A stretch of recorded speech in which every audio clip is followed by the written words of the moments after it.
Hi, I'm Matt, and I'm not professional. Oh wow.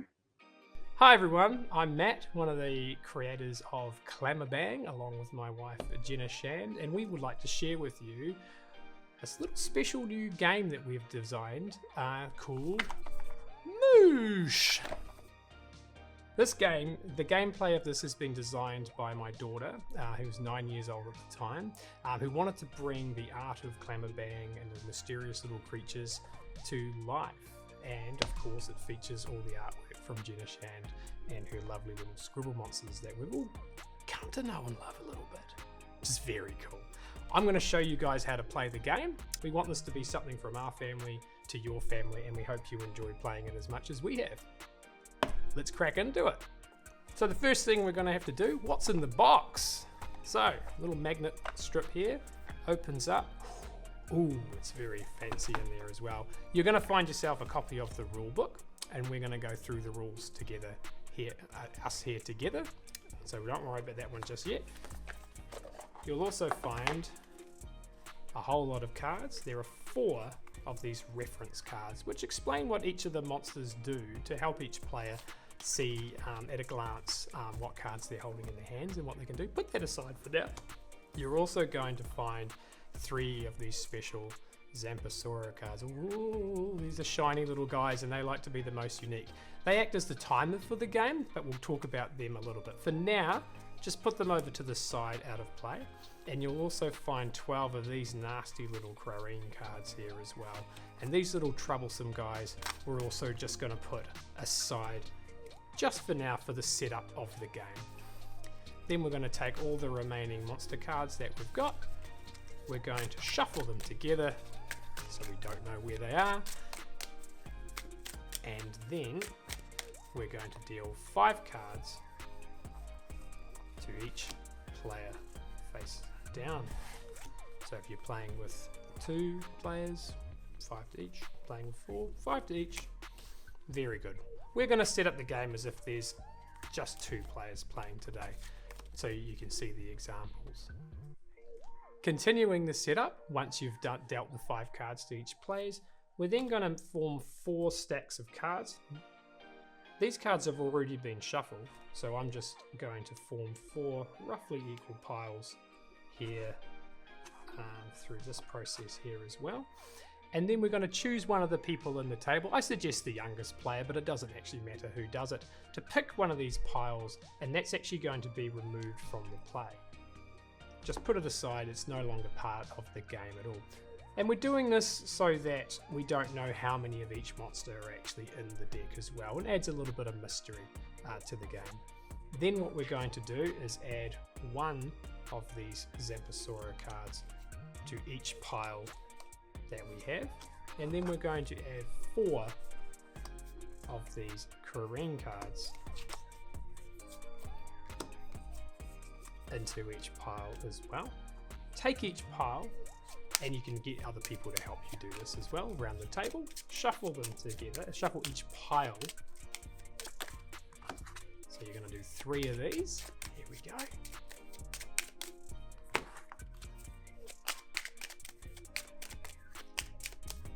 And then place one of the piles on top of the other, and the other pile on top of them as well. This means that all of those Xanpasoru cards and the Krareen cards are evenly spaced throughout this deck, which allows us to have a rough idea where they are, but never exactly knowing where they are as well. So that's a little bit of setup for you out of the way.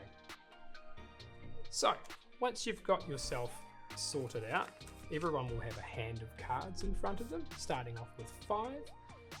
Then we're going to have a big deck of cards in the middle, and this is going to be referred to as the monster deck from now on out. This is where all the monsters live at this stage as well.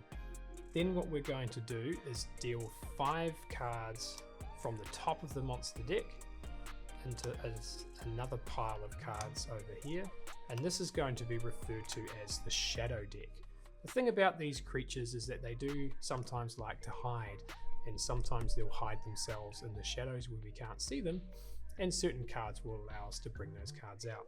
We're also going to deal 2 cards face up into another area which is called the wilderness, and this is where we will put our monsters down to trigger their powers or collect up revealed monsters into our hand, and we'll talk a little bit about that in the gameplay later on.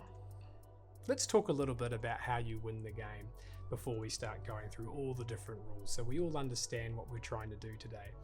You win the game by having either the most points, by scoring sets of monsters, or if one player is able to score 8 of those Krareen cards in one turn, then they will instantly win the game as well. So there's a little bit of tension that you need to balance, holding on to some of those negative cards versus putting them down, hoping that other people aren't collecting them for themselves. At the end of the game, you're going to be rewarded for having a lot of one type of monster scored in front of you, and then also a wide range of monsters scored in front of you. In a sense, your longest suit of monsters will be multiplied by the number of unique monsters that you've also gathered as well. But we'll cover that a little bit more in the scoring stage at the end of the video. Let's talk a little bit about what we can do on our turns. So the players will take turns being the active player. That is the person who is currently having a turn, and play will continue around the table clockwise and continue to do so until the game end is triggered. We'll talk about the game end trigger as well later in the video. When it's a player's turn, the first thing that they will do before they take any action is they will take one card from the monster deck and add it to the top of the shadow deck. That's so we don't know what's moving around here as well. The active player then gets to do one of 3 actions: search, look for new monsters for their hand; study, score monsters from their hand if they have sets; or scoop. Scoop is to take every face-up monster from the wilderness and place them into their hand as well. We'll go through what each of these actions do now. We'll start with searching. When a player takes the search action, which is quite a common action, they're going to take the top card of the monster deck and add it to their hand. Then they can choose up to 3 cards to reveal face up, and they can choose one of these monsters to add to their hand as well. The remaining monsters are revealed, which means they come out of the shadows and sit into the wilderness pile. We'll talk about why that's important during the scoop action. Then, after completing that, the active player will choose one monster from their hand to also place, but they will trigger the wilderness power that is revealed on the card as well. So we place this card down. We'll talk about the wilderness powers in a special section, but these are usually powers that give you an advantage and a boost. But remember that monsters that are sitting out here in the wilderness can be scooped up by other players as well. So the more powerful, when you use a powerful effect, you're also giving that to your opponents as well. In this case, we've played the Occulartyl, and the wilderness power says I get to study any card from the shadows and shuffle the shadow deck. In which case I would look at the shadow deck, pick a card that I would like, and I would study it. Studying it by putting it in front of me so everyone can see that I've scored that particular card. With that completed, play will then move on to the next active player. Special rules for the search action is if a player ever reveals a Krareen card from the search, they must immediately stop searching and they have to take that card into their hand. And that's not so good because they're worth lots of negative points at the end. They still complete their turn by playing a card into the wilderness, of course, as well. But it means they might not get the card that they wanted there. The other significant thing that can happen during a search action, and most commonly will occur then, is that we will draw the unique Xanpasoru card. Whenever this card is drawn, the gameplay will stop for a second and a couple of things will take place. For the first 1 and 2 Xanpasorus that are revealed, the following things will be happening. The active player will immediately gets to take a free study action. They can look at their hand, and if they have the ability to score some cards, they can immediately do that. Every player at the table is going to look through their hand and find any cards that are paired, with the exception of Krareen's, who will remain in their hands. But if they have any pairs, they're going to add those all to the shadow deck. So their hand will be unique at the end of the game, end of the round, except for Krareen cards. We put the person who drew the Xanpasoru will keep that as a monster, studied for them. Everyone will add all of their additional cards to the shadows, then we'll shuffle the shadows up, place them back on top of the deck, and then draw another 5 cards to form a new shadow deck. Then gameplay will continue on with the next player. The second action that a player can take is called the scoop action. It's quite a powerful action, particularly if people are searching in the Wilderness and Shadows deck for monsters. The scoop action is relatively simple. All you're going to do on your turn is take every single monster that's currently face up and add it to your hand. So it's extremely powerful, but remember that cards left in your hand at the end of the game are worth negative points. So you don't want to have too many cards in your hand at any given time, because you never know when the game's going to end. Now we're going to talk about studying. Studying is a very important part of the game because it's how you bank points to score at the end, and also studying monsters gives you a little bonus power for doing so as well. So you need to balance searching for monsters, using them for powers to improve your hand, and then knowing when to not look for new ones and to bank some points in front of you as well. In order to study a set of monsters, a player must have at least 3 of that type of monster, identical, but they can score any number above 3 as well. So they could score 4, 5, or 6 monsters even if they had them.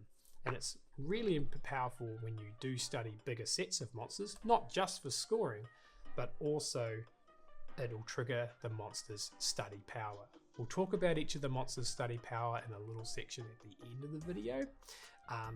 But just for this particular example here, the Gaushi's special power when studied is that we can add them to the shadow deck. Then we can look through the shadow deck and pick any 3 monsters we want and score them face down, which means they're protected from other players.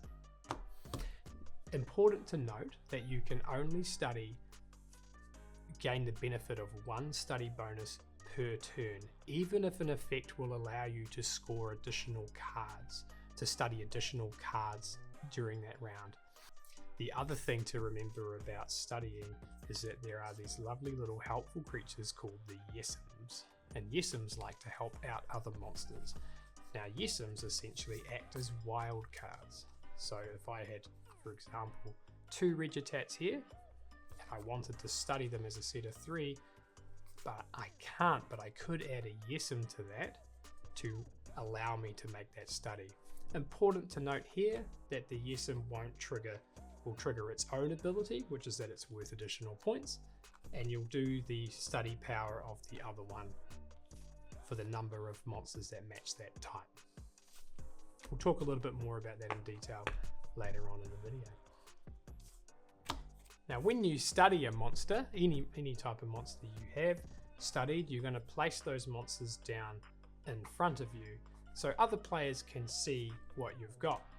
Most monsters will be studied face up so people can see which sets you are building and how many cards are removed from the game. But some effects will allow you to nest a monster, which is a very powerful tool because it allows you to turn them face down.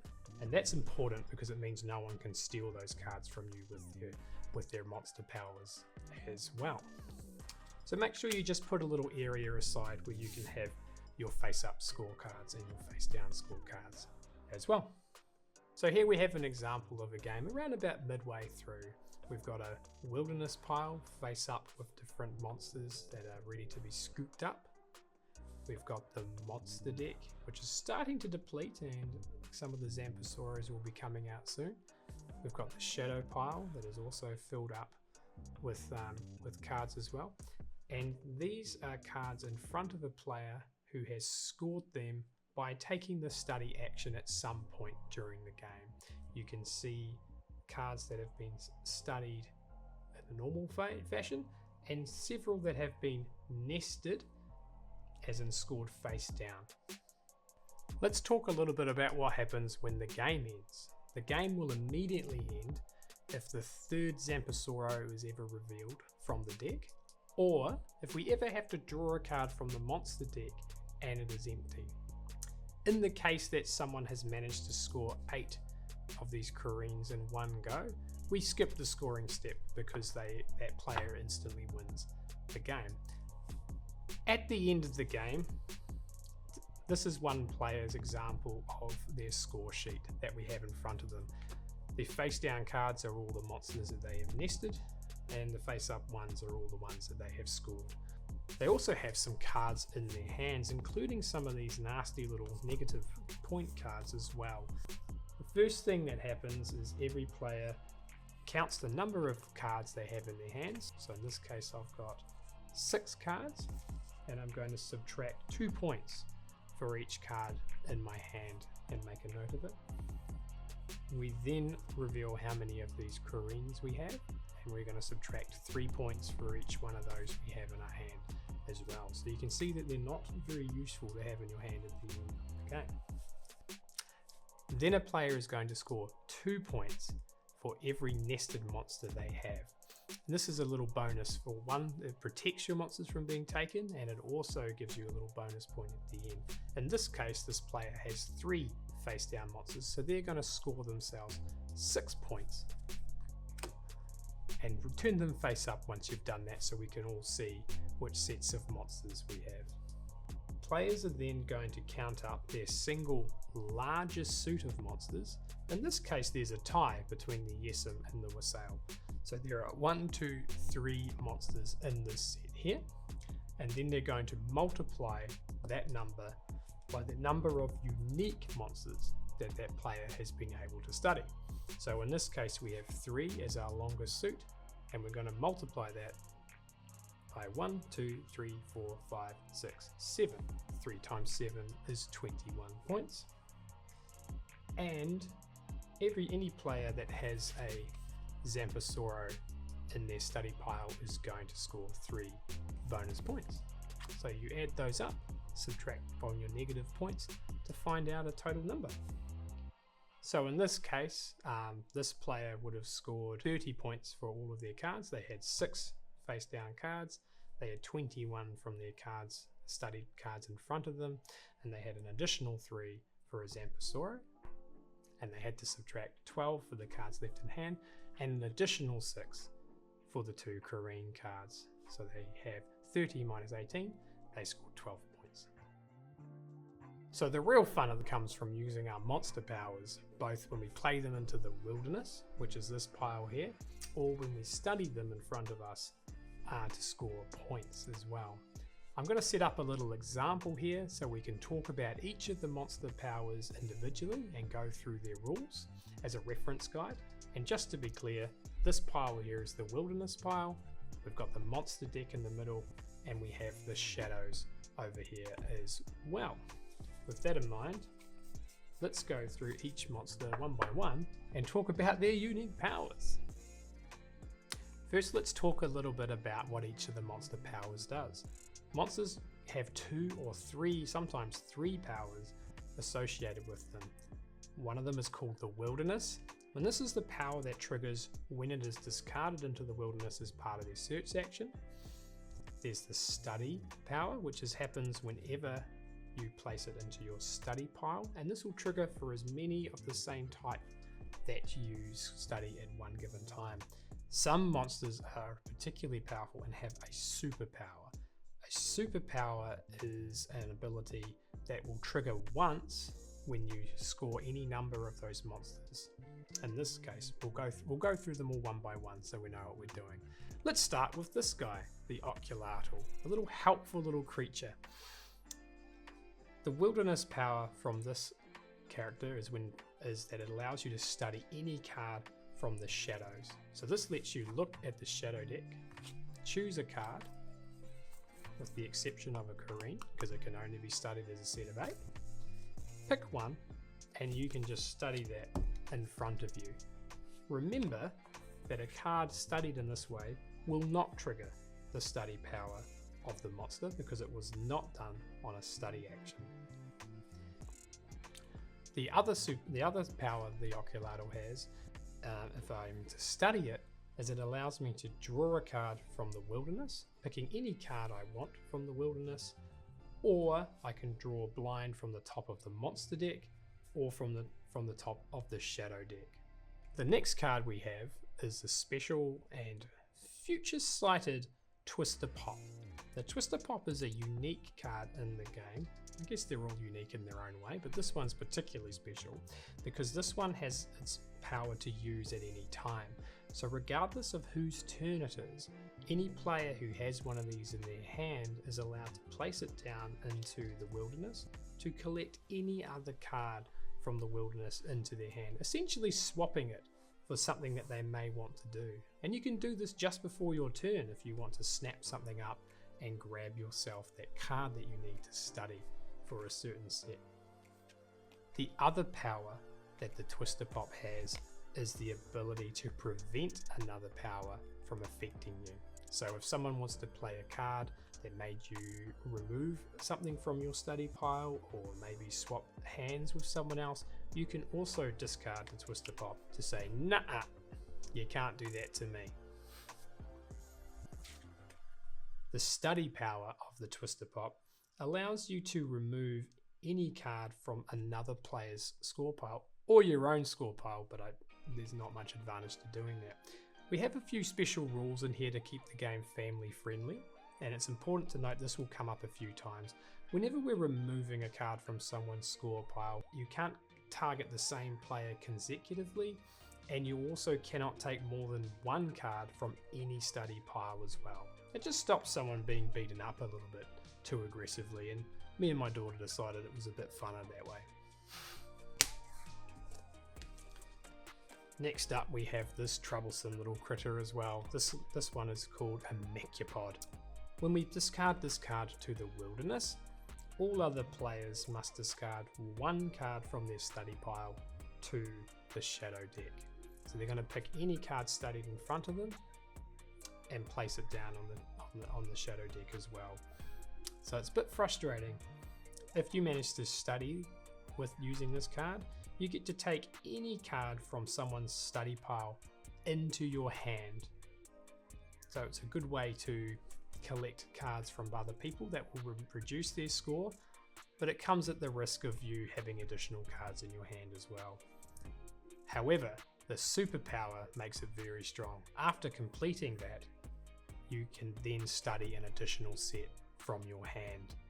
Remember that only one bonus of studying monsters can be done per game turn. So even if you were able to score another set of monsters, study another set of monsters this way, you wouldn't then also trigger their study powers. So keep that in mind. Next up we have this little guy, the Sicogue, one of my favourite monsters. He's a little bit of a trickster. When someone discards this card into the wilderness, they're going to name a monster, and all other players must discard one of the named monsters into the wilderness. Then, the player who played the Sicogue can choose any one of those cards to add into their hand. So it's quite a good way to farm out from other people. Also bear in mind this card can be used to force people to discard Krareens as well into the wilderness, which is a good way to prevent someone getting all their required set for them. If you study this card, each other player must discard one card per each studied Sicogue into the shadows. Next we have the ever helpful Yessim. Yessim likes to help all the other monsters and all the other people around it. When it's played into the wilderness, if you were to play it into the wilderness, you can choose any card from your hand and study it as a nested card. So I can just take any card from my hand and study it down in front of me. Very helpful in that regard. It can also be used as a wild card to study other creatures as well. So if I had myself, for example, 2 Occulartyls and I had a Yessim in hand, I could use the Yessim to study the Occulartyls, remembering that Nessims are always scored nested, and you would only trigger the study power of this monster twice in this instance.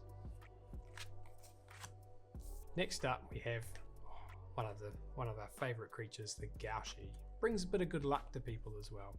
The Gaushi's wilderness power, if it's played in the wilderness, allows you to pick any 2 cards from the wilderness and put them into your hand.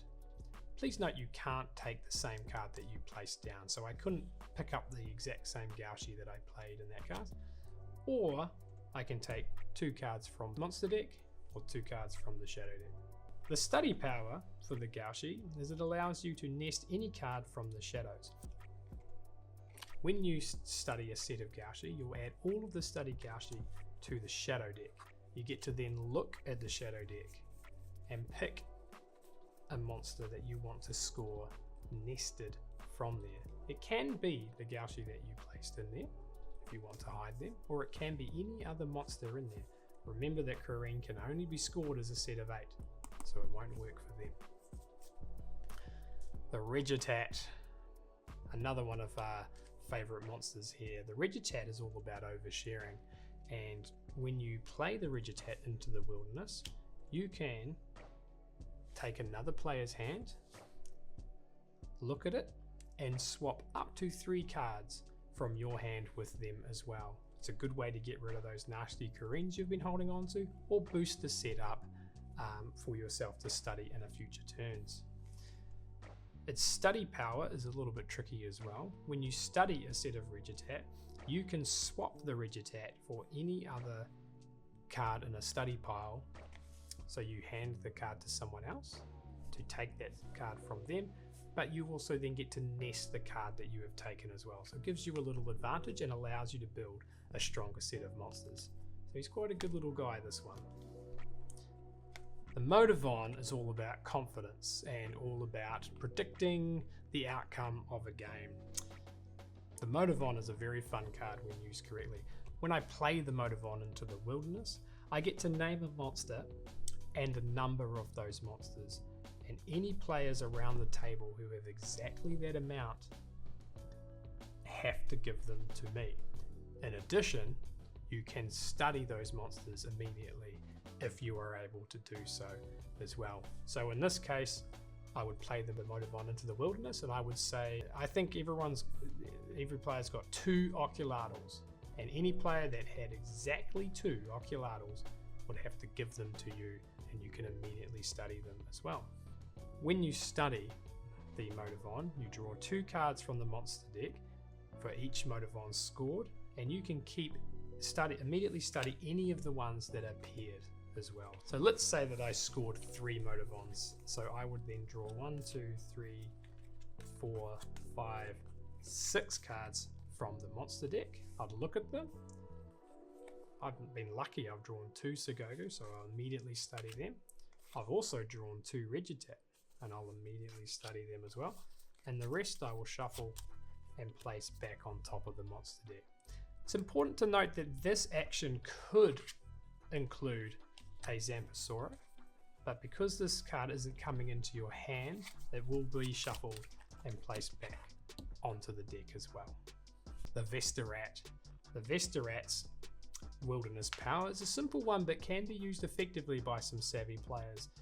Essentially, you place the Vestorat into the wilderness, and you can take an immediate scoop action, taking all those face-up monsters back into your hand. Bear in mind, the Vestorat that you played will remain in the wilderness as well.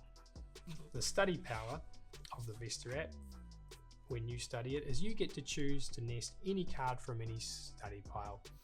That can be your own, or it can be someone else you're trying to help, or maybe you're trying to lock away certain cards. Usually it's best used on your own pile though. The Wassail is a creature of overindulgence, a creature of parties and mischief.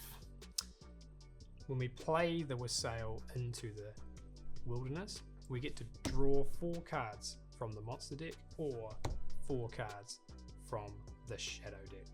If we study the Wassail, we then get to draw a card from any deck, which can be the wilderness, the monster deck, or the shadow deck, and then its superpower triggers. Now its superpower is that you take another full turn. So after collecting all of these cards together, you will then get another turn and potentially score another set, or do some more searching, or scoop up some cards that are left behind. Quite a good one to have, this guy. And last but not least is the Krareen. These creatures are born out of negative talk about people, and that's how their power works. So Krareen are cards that can never be voluntarily discarded from your hand. So if you end up with them, you're going to end up having to use your monster powers to get rid of them. You can study the Krareen only as a set of 8. If you ever manage to have 8 of these Krareen cards in your hand, you can then play it down, scoring all 8, studying all 8 to instantly win the game as well. It's a little bit of a trick if you're feeling like you're really behind, or that other players have much higher score piles. You can sometimes pivot into collecting these cards, because it can be a little way to sneak a victory from defeat. A couple of other little notes about the monster powers. Any ability that allows you to study a monster, for example the Motivon lets you study any set pairs, you are welcome to replace that with keep the cards in hand. So instead of studying them immediately, you might want to save those cards for a future turn, where you might be able to get a bigger bonus for doing so. It also does apply to Krareen as well. So if there was a card that allowed you, for example, if the Motivon allows you to name a monster and a number, and you were to say Krareen 2, people around the table would be able to hand you those cards as well. So there are little tricks of the trade that you can look at as you go along. So we'll talk a little bit about how the game will end. The game will end when one of 3 conditions is met. The most common way that the game will end will be that the 3rd Xanpasoru card is revealed from the deck, in which case the game immediately ends then. Or if someone ever has to draw a card from the monster deck and the monster deck is empty, then the game will also immediately end then as well. Or if someone manages to score 8 Krareens in 1 study action as well.